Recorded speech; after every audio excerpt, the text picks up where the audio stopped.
the second-year Arizona State head coach, Megan Bartlett. Megan, great to see you. We've already done one show by Zoom, but it's great to see you in person. So much better in person. Thank you for having me. Well, we're delighted to have you. Just if you could start, maybe size up, what would you say is the state of your team, the state of your program as you enter your second year here at ASU? Yeah, we're incredibly excited about this group.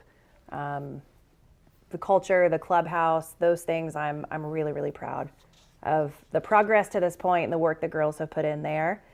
It's going to be a fast team, an energetic team, more so than I think we've probably seen in a long time at Arizona State. Like, we have some kids that can absolutely fly. Even our power hitters, right, of Jordan Van Hook sitting over here, they move pretty well. So really, I've been super pleased just with how we really had to address the defense after last season. The pitching staff, they're all back. They're going to be a year older, a year wiser, a little, and a year older, they're seasoned, right? And I think we're going to have some more veteran presence on the mound, which I'm really excited about. But offensively, we have a club. I think hitability is probably going to be our strength, which is really nice, right? We'll be able to hit the rise, hit the drop, ride some time on the change-ups, up and down the board. We've got good pop, and certainly the middle of our lineup is very powerful. But the kids that are going to set the table and the kids that are going to kind of wrap up at the bottom of the lineup, they can move. So we are going to push the envelope. We're going to play fast softball. We're going to force other defensive to make mistakes. And it's going to be fun to watch. Sounds like we should be calling them the Go-Go Devils this year. Yeah, huh? I like that. I like that. We may steal that. There you go. Now, oftentimes in collegiate sports, year one of a coaching tenure is about establishing a culture for the program. What type of culture have you established, and do you hope to continue establishing at Arizona State? Certainly a culture. I think things that when you think of Arizona State softball, you think of course, the wins in the national championships, but a gritty, tough group of women. For me, and I think my staff and our style, and certainly the values we believe in, family is incredibly important to us. Gratitude is one of our pillars, right? So I certainly think we're going to always have wonderful talent in this program that gets on the field and they scrap and they compete and they take the next base and they give their body up for the ball club. But I certainly expect these to be women that can do more than that. When they go in the clubhouse, they're sisters, right? And they show each other grace and they pick one another up. And sometimes that means challenging someone and pushing someone. But that is certainly the product of relationships, right? And valuing the women around you and spending times, of course, building, I think, that rapport. So that's a trick in itself. I think it sounds like one of those very simple things, but it's going to be fun. It's going to be fun, but certainly with the clubhouse, family, hard work, toughness, and gratitude are our four pillars. And hopefully it's something that we don't just, words we throw up on a wall and something we say to the kids once in a while. I hope that as a staff of four, we're the model, right? And that's how we show them love and show we care about them and how we love the program, right? And we are all working toward this common goal, but certainly they're still young people and they're going to model behavior. So if the four of us are, I think, modeling those pillars really well, certainly they're going to follow suit. And to this point, they have. I'm very proud of them. Now, last year, a 22-26 final record in season one, but I would imagine season one is all about like the way you build a house, establishing that foundation first, isn't it? Yeah. I believe there were 8 kids still left on the roster when I took over. Enter transfer portal. I remember that. Yeah. So we certainly, we were kind of building the plane while we were flying it and trying to figure out what we had. And certainly we had some valuable pieces, right, that decided to stay and build and be Sun Devils. And certainly Jordan Van Hook and Marissa Schold, right, were 2 really big pieces of the puzzle, along with Yanni Acuna, who's a GA in the program now. So we certainly benefit, I think, from her just love of Sun Devils softball and leadership, right, to still have her in the fold. So while we had some pieces, we had to put a team back together. So, but here we are.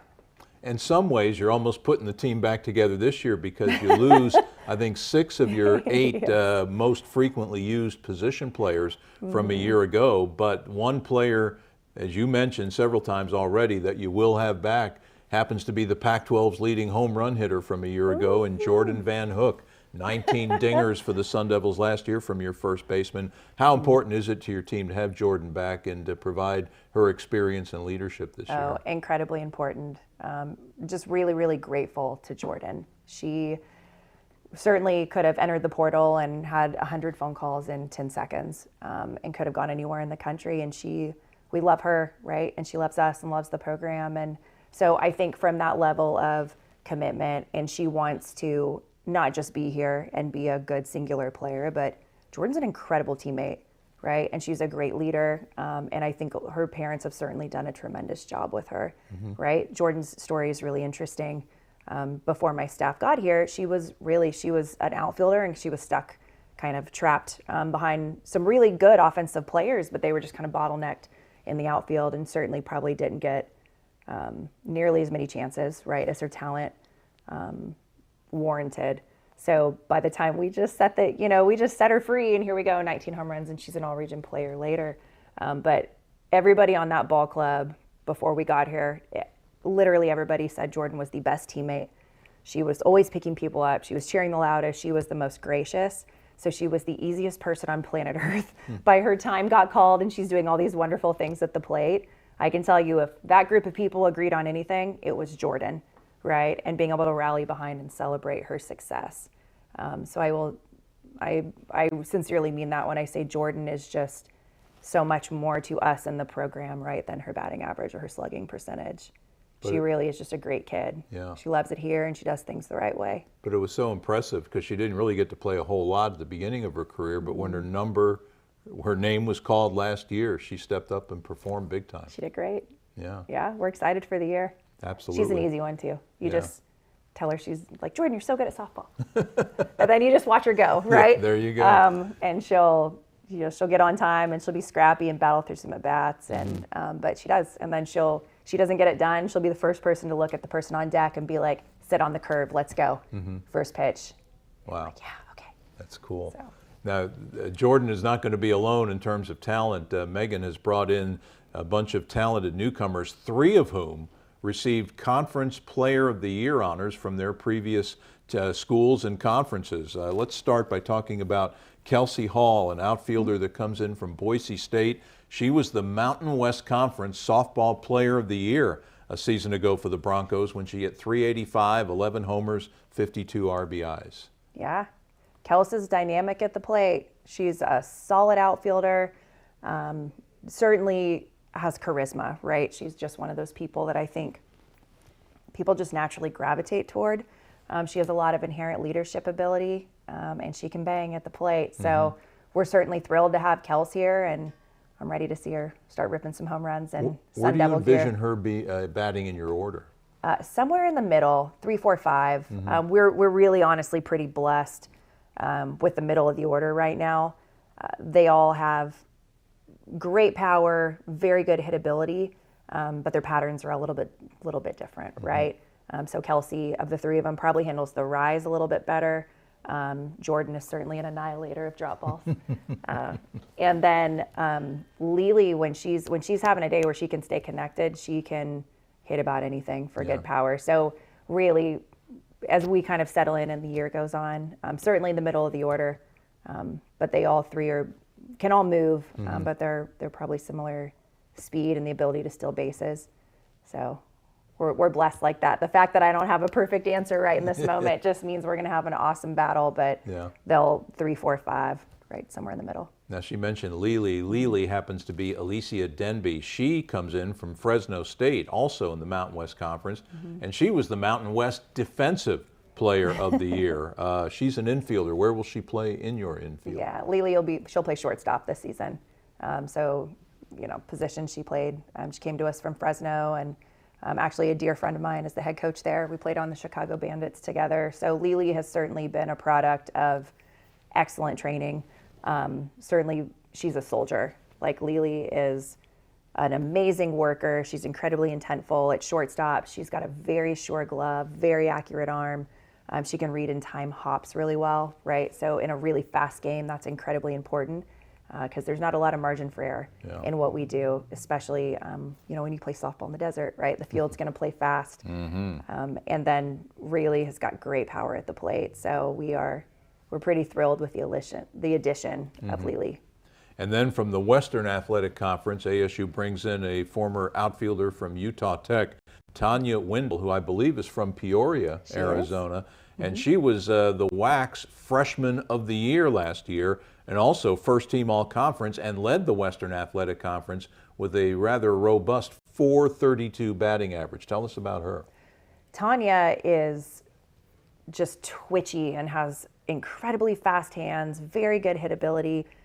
She's just the kid that she's got great barrel awareness. So no matter how mistimed she might get or how ugly the swing might get, man, she's going to keep that thing fair.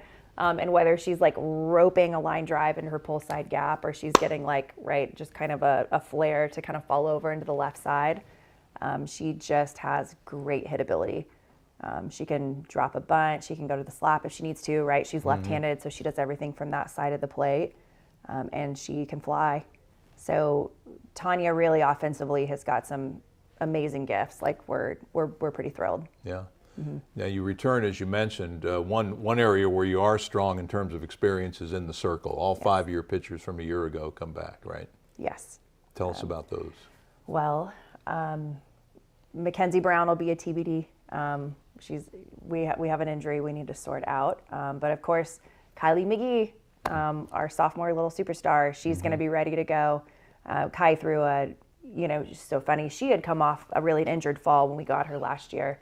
So we had to kind of build the plane while we were flying it with Kylie. So really, we had to spend a lot of the season just getting her ramped up to the point she could throw a complete game. And I'm sorry to interrupt, but just as a point of reference for our listeners, Kylie McGee's older brother is none other than former Sun Devil football linebacker and good friend of ours, Brandon McGee. Yes, that's little sis. Certainly, the whole McGee clan, very proud Sun Devils. I think they've all come to school here and really kind of left their mark. Whatever their craft is, the McGees are a really very cool family. I keep asking Terry and Teresa for a parent how-to guide. I just need to be able to make superhumans like you guys did. And then Teresa just laughs. So she's like, just have really high expectations for him. And I'm like, yeah, okay, I can do that.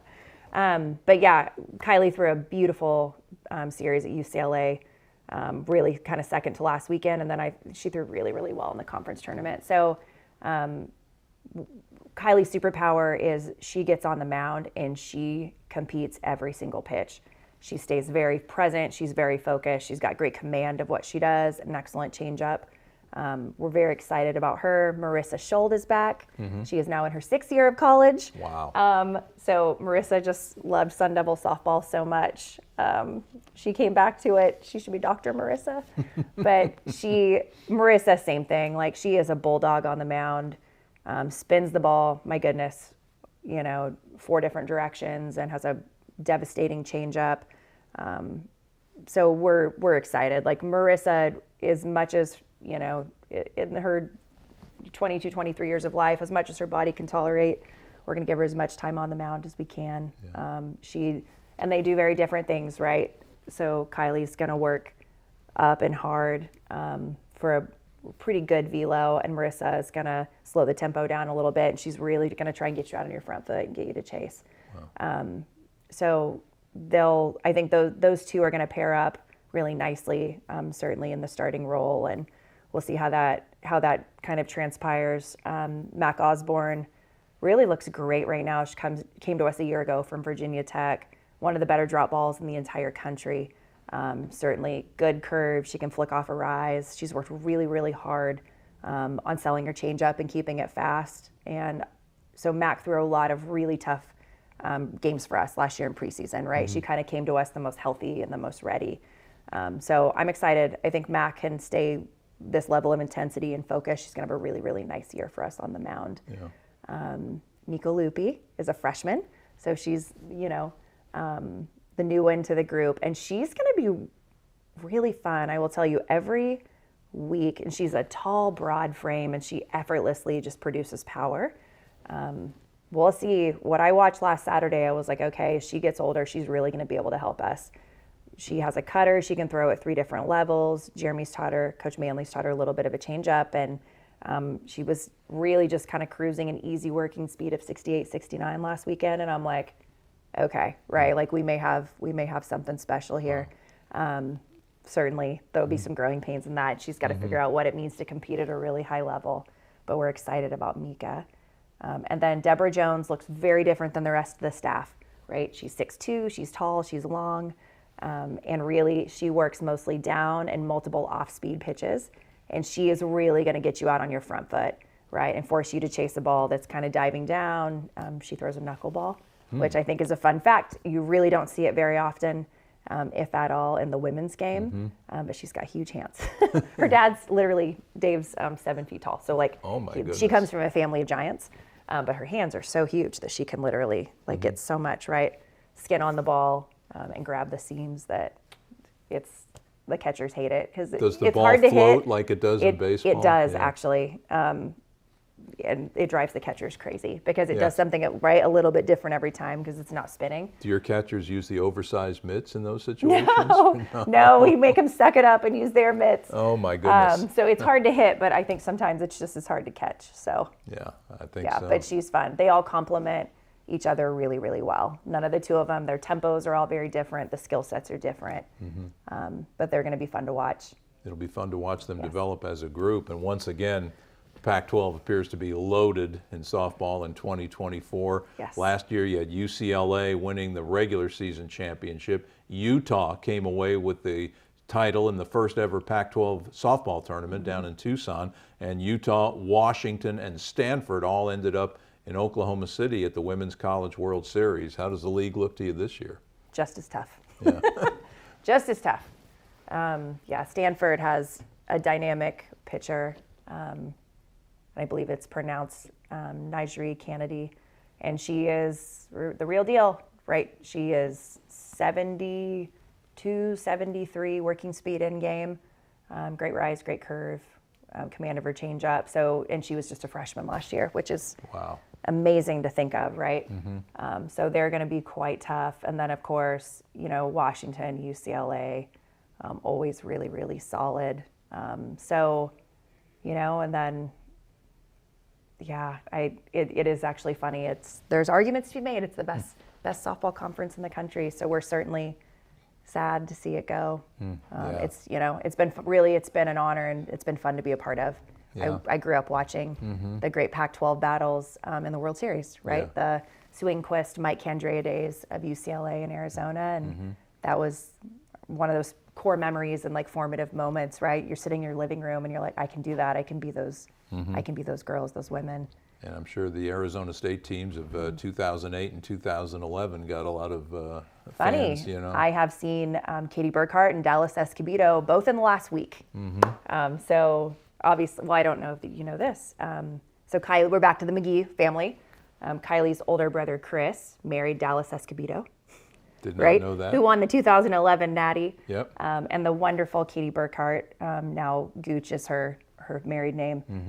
She's been amazing. We finally connected at an alumni event this fall, and Katie comes out and she runs a ton of camp with us. And really, it's been fun to just welcome her back into the program. Her number's retired. She's on the wall. So the for fact sure. that she feels so invested and connected to the program, that's what you want, right? We love all of our alums to be back and come around and get to know the kids, and really to know them is to love them, right? They're an amazing group of women. It sounds like it's going to be a fun season out of Farrington Stadium, and it all gets underway. Here we are next Thursday, February 8th, with the start of the season opening Kajikawa Classic, and the Devils' first game will be against the Wisconsin Badgers from the Big Ten. It's the first game of the season and the first game of the final season of ASU as a Pac-12 softball program. Megan, so great to have you at Arizona State. Wish you and the girls all the best of luck this year. Appreciate it. That's Sun Devil head softball coach Megan Bartlett, our guest on this segment of Sun Devil Extra. Coming up, we'll close out this week's show with a visit with the Pac-12's leading home run hitter from a year ago, as Jordan Van Hook will drop by to visit. This is Sun Devil Extra, coming your way from the Mountain America Credit Union's Sun Devil Radio Network.